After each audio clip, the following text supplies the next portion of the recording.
दोस्तों, आपका favourite show पति ब्रह्मचारी में अब आने वाला है एक बहुत बड़ा धमाका और एक ऐसा ट्विस्ट जो बदल देगा ईशा और सूरज की जिंदगी की दिशा। क्या आपको पता है अब ईशा करने जा रही है वो फैसला जिसे जानकर आप भी चौंक जाएंगे। ईशा ने ठान लिया है कि वह सूरज को हमेशा हमेशा के लिए छोड़कर चली जाएगी। लेकिन सवाल ये है, आखिर ऐसा क्या हुआ जो ईशा ने इतना बड़ा कदम उठा लिया? क्या सूरज की कोई गलती थी या फिर ये एक गलतफहमी? चलिए आपको बताते हैं पूरी कहानी। अब तक ईशा किसी भी तरह से खुद को सूरज के परिवार में बहू के रूप में साबित करने की कोशिश कर रही थी। उसने वो सारे काम किए जो उसने कभी अपनी जिंदगी में करने के बारे में सोचा भी नहीं था। दाई माँ की 11,000 रुपए की चुनौती को भी उसने जैसे तैसे पूरा कर लिया। उसे लग रहा था कि अगर वह ये शर्त पूरी कर लेगी तो दाई माँ खुशी खुशी उसे अपनी बहू के रूप में स्वीकार कर लेंगी। मगर ईशा की ये उम्मीद उस समय टूट जाती है जब वह पार्टी में सूरज को गुलाब सिंह से ये कहते हुए सुनती है, मैं दिल से चाहता हूँ कि ईशा मेरा घर छोड़कर हमेशा के लिए गुलाब हवेली चली जाए। ईशा को ऐसा महसूस होता है जैसे किसी ने उसकी पूरी दुनिया ही छीन ली हो। वो खुद से सवाल करने लगती है, क्या सच में मेरी मौजूदगी सूरज के लिए कोई मायने नहीं रखती? क्या मैं उसके लिए सिर्फ एक बोझ हूँ? इसी पार्टी में ईशा देखती है कि वही पॉलिटिशियन का बेटा भी मौजूद है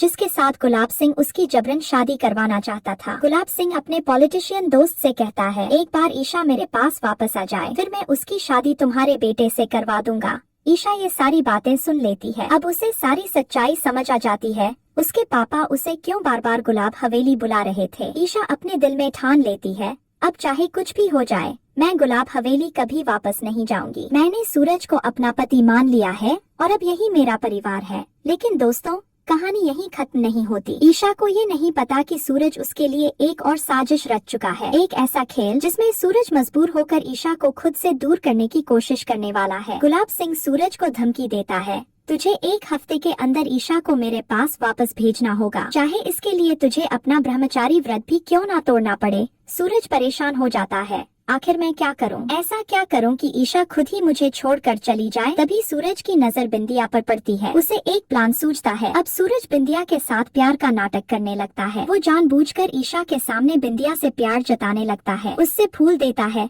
आई लव यू कहता है। ईशा ये सब देखती है और उसका दिल टूट जाता है। सूरज जानबूझकर ईशा से कहता है, अच्छा हुआ आप खुद यहाँ आ गई। मैं बिंदिया से बचपन से प्यार करता हूँ। अगर मेरी पत्नी कोई बनेगी तो सिर्फ बिंदिया ही होगी। आप दादी को मैं नहीं मानता। पता नहीं आप कहाँ से हमारे बीच आ गई। आपके लिए बेहतर होगा कि आप मेरी जिंदगी और मेरे घर से चली जाएं। ईशा का दिल चकनाचूर हो जाता है। जिस सूरज को वह अपना सब कुछ मान बैठी थी वो सूरज ही आज उसे इस तरह ठुकरा रहा था। ईशा को लगता है कि वह बिंदिया और सूरज के प्यार के बीच आकर गलत कर रही है। अगर सूरज सच में बिंदिया से प्यार करता है तो ईशा को चले जाना चाहिए। सूरज का प्लान सफल हो जाता है। ईशा पूरी तरह से टूट जाती है। उसे लग रहा था कि अगर वह दाई माँ को खुश कर लेगी तो सूरज भी उसे कभी ना कभी अपना लेगा। लेकिन सूरज ने तो सारी उम्मीदों पर पानी फेर दिया। ईशा भारी दिल से फैसला कर लेती है, अब मुझे जाना ही होगा।